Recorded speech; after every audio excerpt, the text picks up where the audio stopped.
You were asking about interior technology and Yeah, exterior technology. Jaloki's Right, that was a cool thing.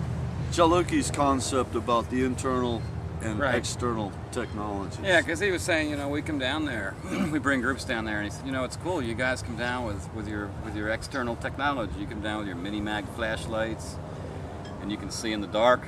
He said, but Haitians have this interior technology, which is also very sophisticated. A Haitian can walk down a path in the dark of the night, barefoot, and never lose his way. Right. Not once. And his point was, you have a technology that can benefit us. There are things that Haitians need, and in the exchange it can be a really beneficial thing. We Haitians, he would say, have a technology that we don't. It's a technology of community. In the Haitian countryside, people live in courtyards, and there might be several houses clustered around one yard. And that yard is where all life takes place. It's where all the cooking, all the eating, all the drama of daily life takes place. Conflicts happen, conflicts are resolved. Is that the Lakai? It's called the Laku. Laku. And it's just, even like riding through the streets of Port-au-Prince, I noticed that, you get on a tap-tap, and there's a certain, we have these customs here in America and that we learn, and we tend to, because the customs look different in Haiti, we think, they don't have any of these things. And they do, it just takes a very different form. When you get on a tap-tap, when you come into a group, it's the job of the person entering the conversation to say hello and to greet everyone. Everyone greets them back. And suddenly you're part of one big extended family for however long that ride lasts. Yeah.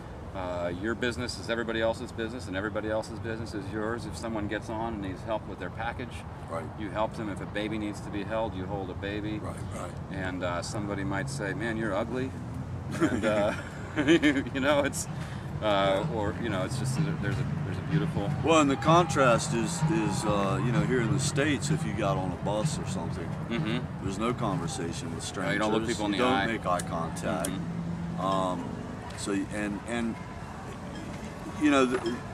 Too, just that distinction between we value privacy, and you were saying that in Haiti there's not even really there's not a word for privacy. There's not a word for it. The concept is really unimportant. Yeah.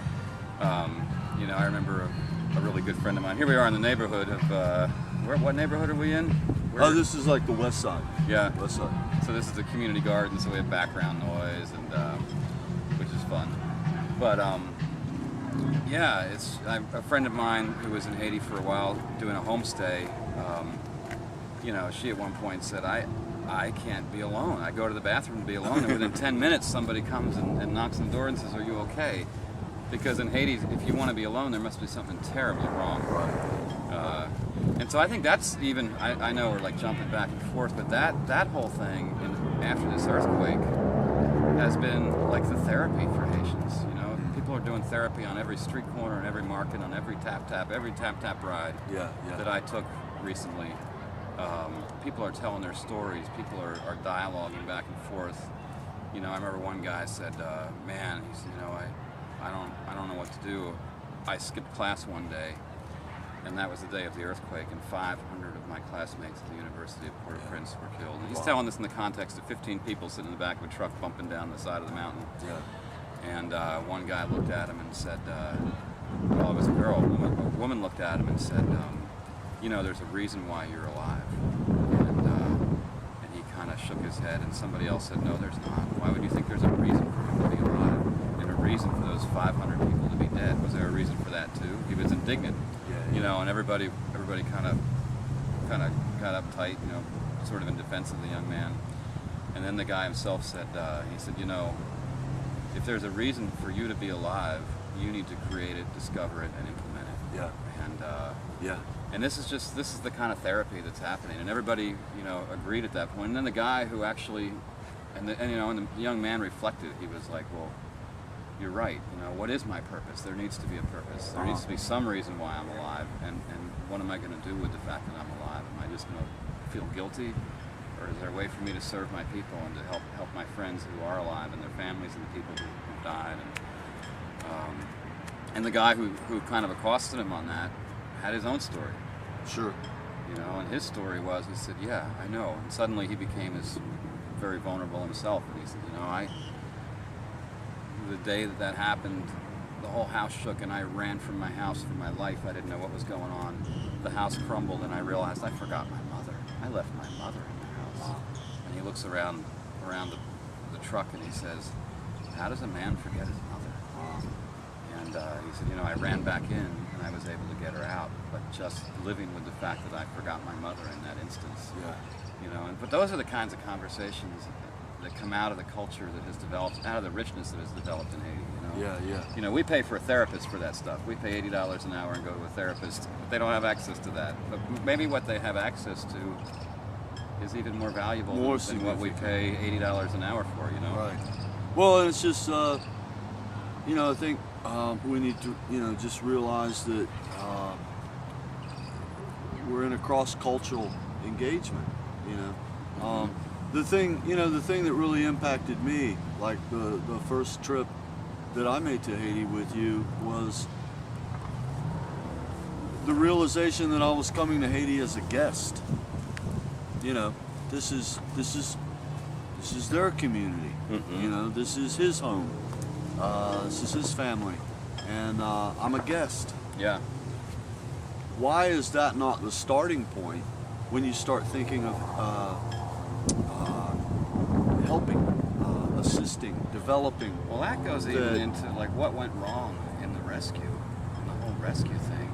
Yeah. You know, it's the same problem in terms of how we have helped over the years and how people went with all this money and all these resources to help in a time of crisis. And the same dynamics. Why didn't it work more efficiently? You know, it should have. Right.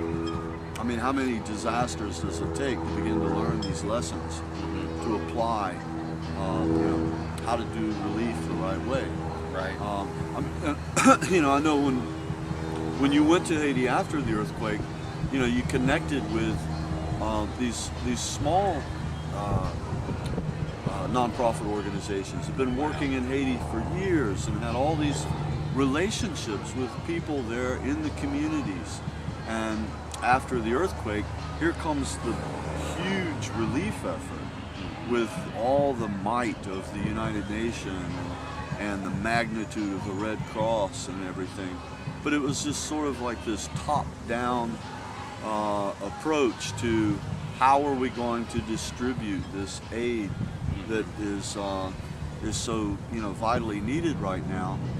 And the little organizations in the communities have knowledge of what the community needs, where the people are located. Well, that was amazing to watch, because here's all this stuff stockpiled in the airport, and they're trying, you know, people sitting behind computers in big rooms doing, you know, cluster meetings. How do we get it out? How do we get it out? Assessing. Doing assessments, yeah, and it was the small organizations who finally really got frustrated because they were saying that the people that they knew weren't getting any help, and so they started bringing stuff in. They Right. established these elaborate chains of getting resources in, even though everything was sitting in the airport. Right. So they, you know, people who have these relationships who ought to be in this opportunity of helping people with rebuilding, with building a new Haiti that could happen. No, they're tied up trying to figure out how to get rice and beans and water into the country. Yeah. Because they know how to do it. Yeah. And it was a simple, you know, so many of those groups now, they're sending animators out into the tent community camps to look at the organization, because these people organize themselves immediately. People living under sheets organize themselves immediately. People who haven't had water for 3, 4, 5 days were cutting down saplings and building these little temporary tent communities. Yeah. And so they were trying to, okay, how do we bridge that gap? How do we help these organizations trust the leadership that is indigenous in Haiti already? Yeah. And that goes back to, you know, just the way we view poverty and the way we respond to it. Yeah. If you have an earthquake in Haiti, and what your initial approach is that there are organizations on the ground right now who will have the assessment. Let's spend our first time and energy connecting with those people and getting that information. Then we know where the relief needs to go. We know where the tent cities are being